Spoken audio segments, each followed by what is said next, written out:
কলকাতার শহীদ মিনার ময়দানে মঞ্চ বেঁধে বলেছিলেন, ১ টাকার দুর্নীতি প্রমাণ করতে পারলে নিজে ফাঁসি কাঠে ঝুলে পড়ব। তারপর তার সংস্থার কম বেশি ১৫০ কোটি টাকার সম্পত্তি বাজেয়াপ্ত করেছে কেন্দ্রীয় তদন্তকারী সংস্থাগুলি। অথচ এখনও বহাল তবিয়তে বেঁচে আছেন তিনি। আর শুধু বেঁচে আছেন তাই নয়, ব্যক্তি আক্রমণ করছেন এমন এক রাজনৈতিক প্রতিপক্ষকে যার সফল পেশাদারী জীবন ছেয়ে রাজনীতিতে যোগদান করেছেন যিনি। মঙ্গলবার হেলিকপ্টারে করে রামপুরহাটে জনসভা করতে গিয়ে রাজ্য বিজেপির সহসভাপতি জগন্নাথ চট্টোপাধ্যায়ের বিরুদ্ধে ভিত্তিহীন ব্যক্তি আক্রমণ করেন তৃণমূলের সাধারণ সম্পাদক অভিষেক বন্দ্যোপাধ্যায়। সঙ্গে সঙ্গে এক ভিডিও বার্তায় কয়লা ভাইপোকে পাল্টা চ্যালেঞ্জ ছড়েছেন জগন্নাথবাবু। কথাই বলে চোরের মায়ের বড় গলা, কিন্তু চুরিকেই দস্তুর বানিয়ে ফেলা তৃণমূলী চোররা আর মায়ের মুখ খোলার জন্য অপেক্ষা করছে না। নিজেরাই বড় গলায় অন্যের বিরুদ্ধে ভিত্তিহীন অভিযোগ করতে শুরু করেছে তারা। মঙ্গলবার যেমন করলেন তৃণমূলী চোরেদের সর্দার অভিষেক বন্দ্যোপাধ্যায়। এদিন বিজেপি নেতা জগন্নাথ চট্টোপাধ্যায়ের সম্পত্তি নিয়ে তাকে ব্যক্তি আক্রমণ করেন অভিষেক। কোটি টাকার ঝাড় বাড়ি আর এসকেলেটার লাগানো প্রাসাদের বাসিন্দার দাবি, জগন্নাথ বাবু নাকি রাজনীতি করে প্রচুর অবৈধ সম্পত্তি করেছেন। আর এটা বলছে কে? বালি ও কয়লা পাচার মামলায় যার সংস্থার ১৫০ কোটি টাকার সম্পত্তি বাজেয়াপ্ত হয়েছে।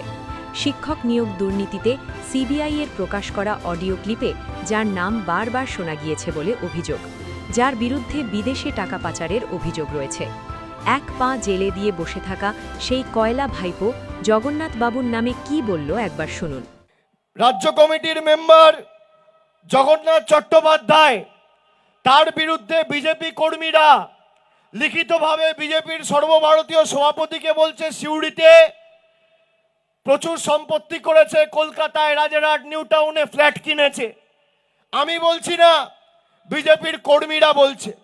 পাল্টা জবাবে অভিষেক বন্দ্যোপাধ্যায়ের থোঁতা মুখ ভোঁতা করে দিয়েছেন জগন্নাথবাবু। এক ভিডিও বার্তায় অভিষেককে চ্যালেঞ্জ ছড়েছেন তিনি।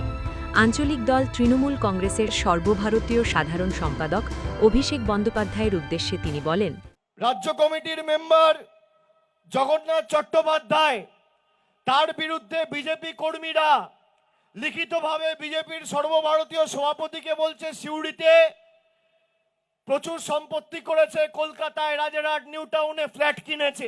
ভারতীয় রাজনীতির সেরা 5 চোরের একজন এবং পশ্চিমবঙ্গের সবচেয়ে বড় চোর ভাইপো ব্যানার্জি আজকে রামপুরহাটে জনসভা করতে এসেছে। লোকে তাকে কয়লা ভাইপো বলেও ডাকে। মদ, লটারি, বালি, পাথর, কত ধরনের বাহারি চুরি সব আমাদের জানা আছে। তো তিনি ব্যক্তি আক্রমণ করেছেন আমার বিরুদ্ধে। আমাকে ব্যক্তি আক্রমণ করে বলছেন যে বিজেপির কার্যকর্তারা নাকি আমাদের উচ্চ নেতৃত্বের কাছে কমপ্লেন করেছে, দলীয়ভাবে কমপ্লেন করেছে আমার নাকি প্রভূত সম্পত্তি হয়েছে, আমি নাকি সিউড়িতে কিছু জমি জমা কিনা হয়েছে আমার নামে বা বেনামে, আর রাজারহাট নিউ টাউনে নাকি একটি ফ্ল্যাট হয়েছে। আমার যা কিছু আছে চ্যালেঞ্জ করে বলছি, আমার উপার্জিত এবং সঞ্চিত অর্থ গত 5 বছরে একটি 5 পয়সার সম্পত্তিও আমার নামে বা বেনামে কোথাও কেনা হয়। গত 8 মাস ধরে আপনার পিসির বিভিন্ন তদন্তকারী সংস্থাকে আমার পেছনে লাগিয়ে দেওয়া হয়েছিল কি আছে খুঁজে বের করার জন্য। তারাও ক্লান্ত হয়ে পড়েছেন। যদি পারেন আমার বেনামেও যদি কোনো ফ্ল্যাট রাজারহাট নিউ টাউনে থেকে থাকে, আপনি বাজেয়াপ্ত করুন আপনার তদন্তকারী সংস্থাকে দিয়ে। আর যদি সেটাতে আইনি প্রক্রিয়ায় দেরি হয়, আপনি তৃণমূলকে পাঠিয়ে দিন। আপনার তো সিন্ডিকেট বাহিনী আছে, তারা কি দখল করে নিক আমার ওই ফ্ল্যাটটি। আমি মানা করবো না যদি আমার কোনো ফ্ল্যাট থেকে থাকে।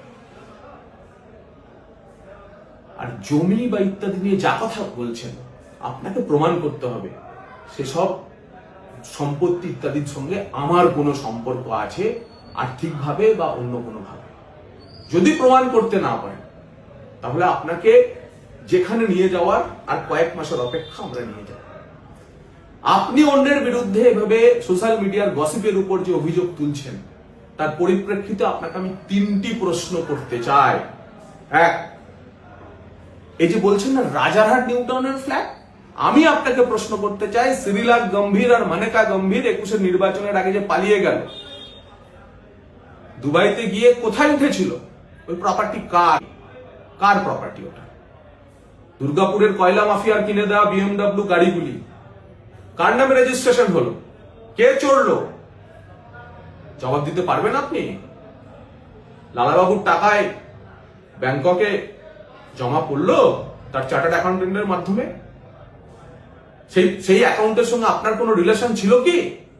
এই 3টি প্রশ্নের জবাব আপনার কাছ থেকে আশা করছি। বাংলার সবচেয়ে বড় চোর কিনা অন্যকে বলছে, অন্যের ইন্টিগ্রিটি নিয়ে প্রশ্ন তুলছে। আপনাকে কাঠগড়ায় আমরা তুলবো এবং জনতা আপনাকে বিসর্জন দেবে। তবে প্রতিপক্ষকে উদ্দেশ্য করে দুর্নীতির ভিত্তিহীন অভিযোগ করা তৃণমূলের পুরনো কৌশল। ক্ষমতায় আসার আগে নিউটাউনে এক সভায় ফাইলের পাহাড় দেখিয়ে মমতা বন্দ্যোপাধ্যায় দাবি করেছিলেন এই সব বাম সরকারের দুর্নীতির ফাইল। তৃণমূল ক্ষমতায় এলে এর প্রত্যেকটির তদন্ত হবে। 2011 সালে ক্ষমতায় আসার পর জনগণের করের টাকায় তদন্ত কমিটিও গঠন করেছিলেন মমতা। তার পরিণতি কী হয়েছিল জানতে বাকি নেই কারো। আকণ্ঠ দুর্নীতিতে নিমজ্জিত তৃণমূলের কাছে নীতি নৈতিকতার প্রত্যাশা বাতুলতা মাত্র। আর তাই প্রতিপক্ষকে ব্যক্তি আক্রমণ করতে বেপরোয়া তারা। তবে জগন্নাথবাবু একটা কথা ভুল বলেছেন, দেশের সেরা 5 চোরের একজন নন, সম্ভবত দেশের সেরা চোর কয়লা ভাইপো। ব্যুরো রিপোর্ট, মাধ্যম।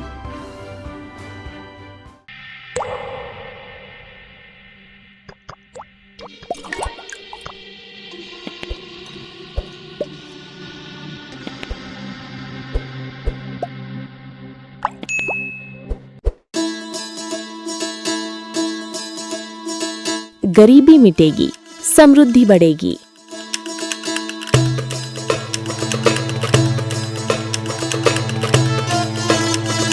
यही संकल्प है प्रधानमंत्री नरेंद्र मोदी जी और मुख्यमंत्री मोहन यादव का। गरीब कल्याण मिशन से मध्य प्रदेश ने उठाया है ऐतिहासिक कदम।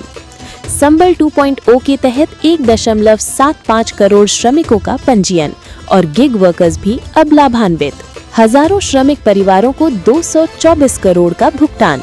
39 लाख लोगों को मिला भू अधिकार पत्र, देश में प्रथम स्थान। 8 लाख छोटे व्यापारियों को मिला ऋण सहयोग। 56 लाख पेंशनधारियों को हर माह 4000 करोड़ से अधिक राशि और 45 लाख परिवारों को मिला पक्का घर। अब हर नागरिक की सुविधा के लिए शुरू होगी मुख्यमंत्री सुगम परिवहन सेवा। प्रधानमंत्री मोदी जी और मुख्यमंत्री मोहन यादव के नेतृत्व में मध्य प्रदेश तेजी से बढ़ रहा है गरीबी मुक्त और आत्मनिर्भर भविष्य की ओर।